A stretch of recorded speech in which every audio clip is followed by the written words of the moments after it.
Instagram पे ये video देखे मैंने खुद का जो हँसी के वो को रोक नहीं पाया, क्योंकि ये वीडियो बहुत इंटरटेनमेंट है। देखो, एक दोस्त ने एक भाई है वो अ, हिंदू धर्म का और एक है क्रिश्चियन धर्म का।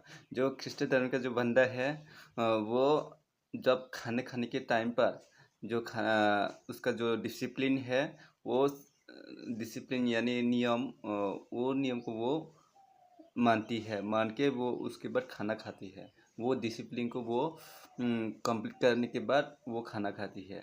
बट वो उस भाई को देखो जो हिंदू धर्म के हैं, जो हिंदू रिलीजियस के हैं, वो हमारे हिंदू रिलीजियस ऐसा नहीं करते खाने के टाइम पर। सो वो नहीं जानते उसका दोस्त में घर पे जाके वो खाना खाने के लिए बैठा था। सो आप लोग देखो, ये वीडियो बहुत मज़ेदार है। Oh, no, no, no, मज़ेदार है। no.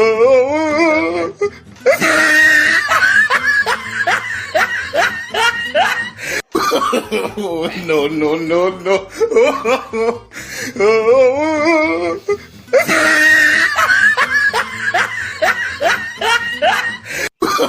Oh, no, no, no, no. तो कैसा लगा ये वीडियो? सो अभी और भी मज़ेदार वीडियो देखने के लिए चैनल को सब्सक्राइब करो और लाइक करो, बेल आइकन क्लिक करो। Thank you, bye bye. Channel को वीडियो को शेयर करो।